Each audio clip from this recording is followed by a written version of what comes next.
ready to go live here on the YouTube and Facebook channel. As you know, my podcast channels and iHeart and all you other podcast channels and Apple Podcasts and wherever you get your podcasts at, you can find Dr. Paul Bridges live. So I want to let people know that um, you can. I know we're hearing some double thing here, so let me fix that. Let me hear that. Um, there you go. Um, we have, of course, Bridges Live like to do three things: information, understanding, action. And that's why we do this show. This is why I've been doing the show for several years now. And all my guests have some information for you, some understanding that you probably didn't know. And hopefully it brings you into an action so we can do, because if we don't do together, it doesn't get done. And I'd like to introduce you to Derek Robertson. Welcome, Derek, to Bridges Live. Thank you, Dr. Paul. It's a pleasure being here. We want to jump right into this because as your day goes on and on and on, and it's in the evening, we want to talk about the sickle cell disease. Some people still don't know what is sickle cell and why is a disease. So let's talk about that first. Yeah, so sickle cell disease is a blood disorder. And essentially what happens is red blood cells carry oxygen throughout our body. And red blood cells tend to be donut shaped. And they're smooth and they are able to flow through small vessels in your body and go everywhere carrying the oxygen you need. With sickle cell, what happens is that the red blood cells change form and they change into a sickle shape. The name comes from that old agricultural tool, sickle. So it's like a crescent, half moon. And instead of them being smooth, they get rigid and sticky. And what happens is that then it becomes difficult for those cells to travel through the various blood vessels and capillaries in your body. And you end up having a clogging situation. So those cells clog up and that causes a lot of pain. But not only that, but red blood cells, healthy red blood cells, last, I think it's up to 120 days. A sickle cell will only last a matter of a week or less. And so you don't have enough red blood cells. So what that means is that you're not getting enough oxygen. And so a lot of patients with sickle cell tend to feel fatigued, or you're also not getting enough iron. So some of them are anemic. And that's why you hear the term sickle cell anemia. Not all patients are anemic, but many of them are. And so that's essentially how it happens. And the history behind it is it's a genetic disorder. So it's passed down from your parents. And so one parent has a sickle cell trait and you have two traits. And the theory behind it is that in West Africa in particular, the sickle cell trait was a natural response to malaria. And so if you look at where a lot of the West Africa, you do a heat map and you compare where malaria is and where sickle cell is, they overlap. And so you had that. And so now as people marry and you have the two forming sickle cell disease. And so that's essentially what it is. If most people who don't know, they've listened to Bridges Live with me, and I've talked about this, and I've had some shows with Miosha, who works with the Red Cross, and I actually have the Red Cross emblem back here with me, is that I got malaria because I carry the sickle cell trait, and that was the most horrifying thing that because they didn't know it was malaria for 3 months in the hospital. My spiking, it was so painful, and a lot of the stuff I was going through and that temperature, my brain was in fry mode. I would spike past 104 degrees. It was just very, very nasty about what's going on. So um, a lot of the issues that people have with sickle cell, and that's why they need the transfusion. So let's talk about those transfusions. Yeah, so essentially what a transfusion is doing, as the name implies, it's replacing um, the non-sickle cells, they call it the healthy red blood cells. And so what they're trying to do is, it's called an apheresis. So they're taking out your cells which contain the sickled cells and Mm-hmm. replacing it with healthy red blood cells. And so immediately after a transfusion, the patient usually feels really healthy, rearing to go. Of course, it doesn't last. And so, because it's not stopping the production of the sickle cells, it's just replacing it. So as you're not creating any new red blood cells, you're just using the ones that have been transfused into your body. So that's why it's a therapy that's used, and it's actually the best treatment and still the only treatment to prevent stroke risk. And so just to back up a little bit, one of the complications of sickle cell, especially in young children, is what we call silent stroke. And that's where you can have sickling in the brain. And it's not necessarily the stroke that we all talk about. And you think of an elderly person usually who, will be paralyzed on one side. This is what we call silent stroke. And so you may not even know that the patient has had a stroke until there's a brain scan done, and you can Wow. see where the stroke took place, especially in very young children. In older children, you could have a stroke, and when we talk to teachers, we want them to understand that if you see a sudden change in behavior where you have a student who's an AB student, all of a sudden they're getting C's and D's, something could be going on. But I say that because when they do at between ages 2 and 6, and they're doing what's called a transcranial Doppler, which is like a brain scan to Can. see how the blood is flowing, Mm-hmm. they can identify the patients that are at risk. If they identify a patient who is at risk for stroke, then they have to get regular transfusions. And a lot of times, if you, just like with stroke that we're more accustomed to, if you get a stroke, then you're at higher risk for another stroke. Mm-hmm. And so if you have had a stroke as a child, you may be on lifelong transfusion therapy. And so that's when the transfusion therapy becomes really, really important. And it's very important for those who are at stroke risk or those who have had a stroke, and also those who are really getting multiple pain crises. And I talked about the blood clogging up in the brain causing pain. And that's the kind of hallmark of sickle cell disease. But the pain, I mean, it's very painful. I mean, these Oh yeah, children, these people are, I mean, it's about the most excruciating pain that you see someone go through. It's absolutely it's horrifying. yeah, it is. I mean, if you look at the literature, they've done studies, and it's shown that sickle cell pain is actually more severe than pain from cancer or Mm. labor pains. And our son describes it when he was much younger. His description was as if it was a jackhammer going through his bones, and yeah, it is very, very severe. It's not the pain. We have had patients who have had broken limbs who describe sickle cell pain as more excruciating than a broken bone. So it's tough. You know, one of the things is like, and I'm glad we're doing the show, and we want to do more shows about sickle cell, and blood donations.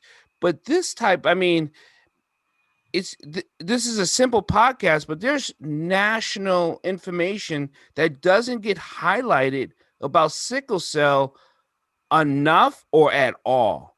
Which one? Yeah, both. Yeah, I would say both. it's It's both. not enough, and it's not at all. And so that's why agencies like who I my wife and I founded the Maryland Sickle Cell Disease Association, and through podcasts like yours, we're a chapter of the Sickle Cell Disease Association of America, and awareness is a big push.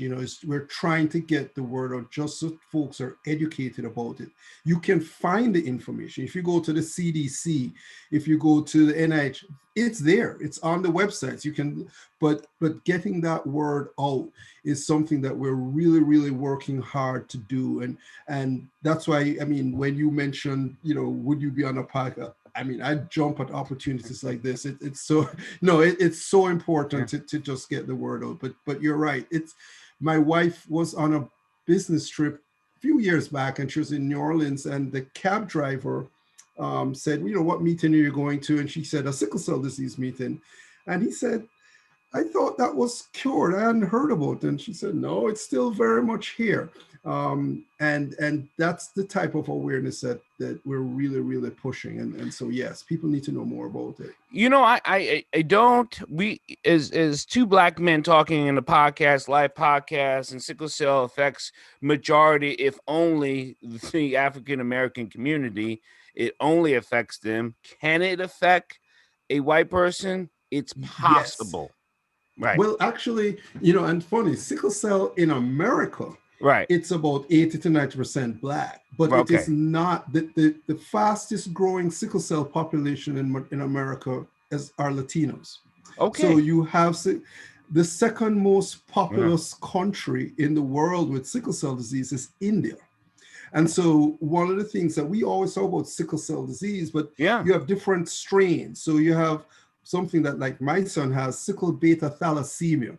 And you hear from that word thalassemia, you hear a Greek sounding name. Mhm. So you have sickle cell in Greece, you have sickle cell in Italy, you have sickle cell in India, you have sickle cell in Brazil. Didn't know And that. so, yeah, and so India, it's another growing population in America. So we have more and more immigration coming from India Mhm. into the country, and so there's a larger growing population in. So sickle cell can also affect quote unquote white people if you come from southern Italy, and there are cases where we have a patient who the struggles that this lady had for her son to try to convince, and this is in America, that her son had sickle cell disease. They just refused to believe her.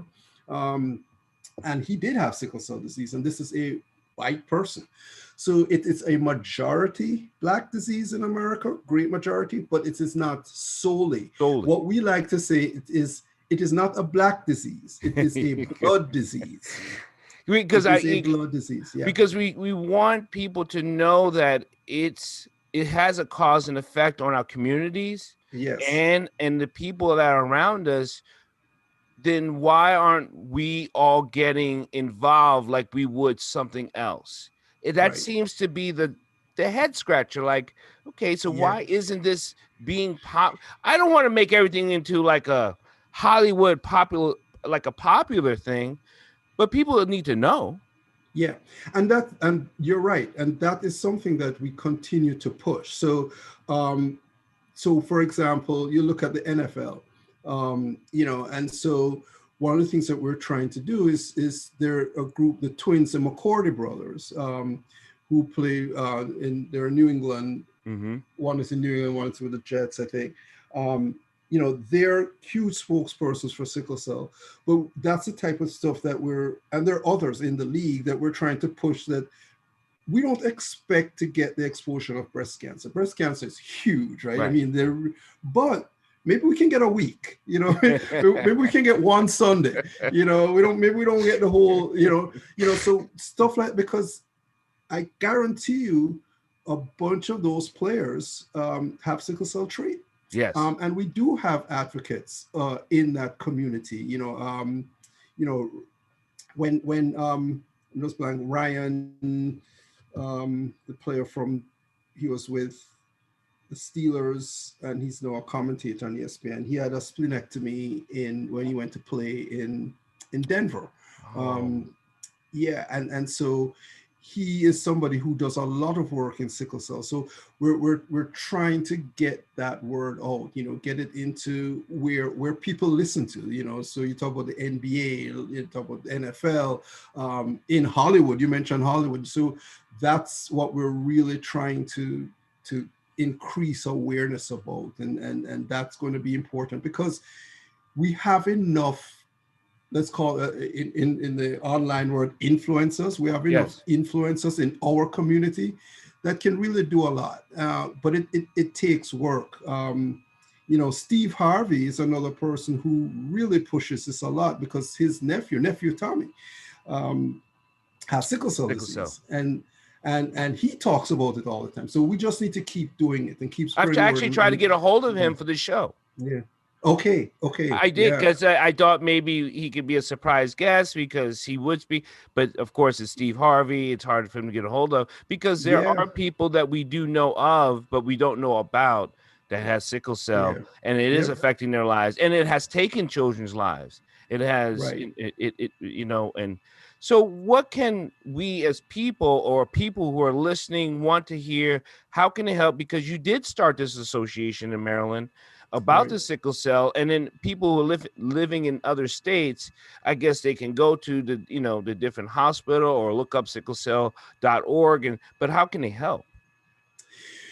You know, um, I would say, first of all, helping themselves, I think, first. So know your trade status. Mm-hmm. 1 in 10 or 1 in 12 people of African descent. And we have to remember, like, as you can hear me, I'm from Jamaica originally.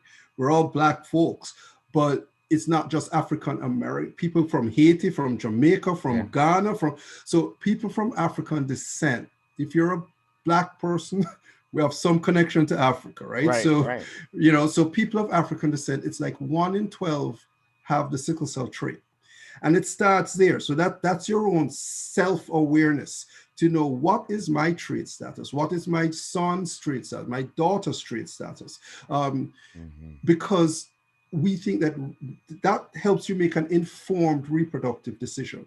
Right. And we're very careful to say we have 2 children with sickle cell, and sometimes people look at us funny and they really want to know, how did you have the second one, right? Because we don't believe that should prevent you from having children. We just think that you need to be informed about your Formula. decision making. Right. So that's step number one. I mean, step number two is, yes, learn about the disease, learn about, you'll be surprised that maybe one of your friends Mm-hmm. has it. Somebody might have this. And there are, if you go to our website, marylandsicklecelldisease.org, you can find a lot of information. Like I said, the sickle cell, the Centers for Disease Control. We've heard a lot about CDC in this pandemic. They do a Mm-hmm. bunch of stuff, right? It's Centers for Disease Control and Prevention. That's the full name. And so you can go on their website, and then I'm not going to shy away from saying donate. Yeah. We We we need donations. We need blood we need donations. donations. We need blood donations. Mm-hmm. Give blood. You don't need an excuse. I've always say, people, oh, I'm afraid of a needle, or I have low blood pressure, or I have high. Let the Red Cross decide whether you're a good candidate or not. Turn up for blood drives.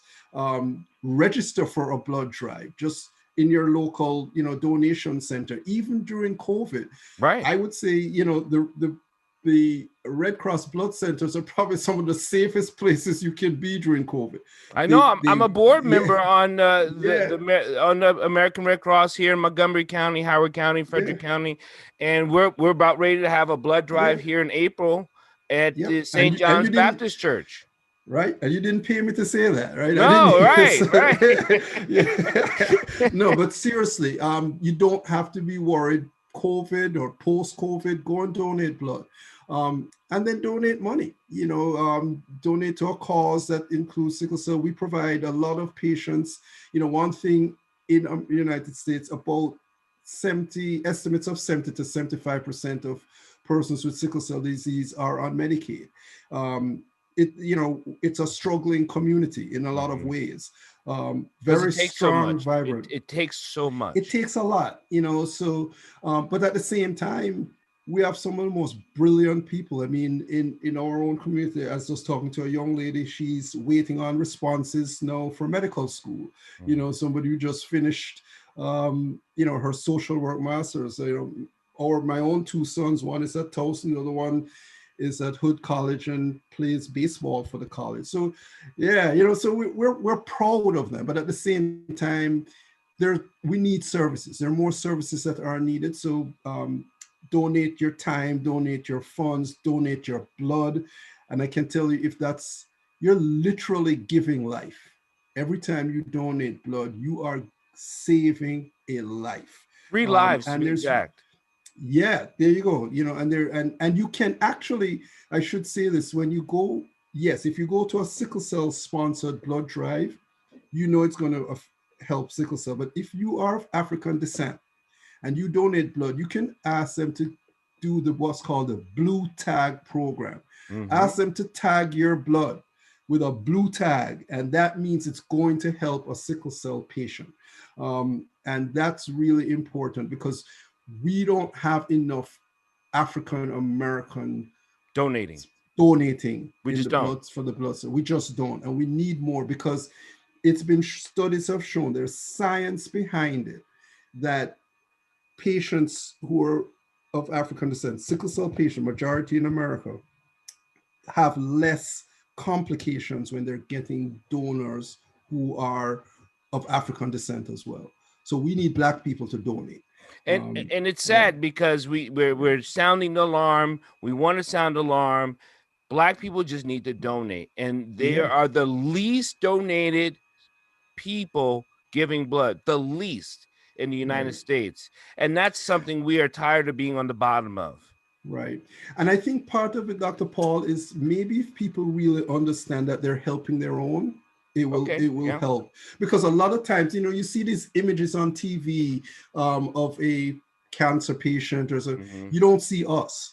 But Right. maybe if people understood, it's like at our church, and we go to the same church. Like I said, if we were doing when we did that blood drive in the past, and I'd be encouraging folks to go, and they were giving me some excuse, and I said, Kara and Mikhaili have sickle. Those are my sons. They have sickle cell. And they're like, really?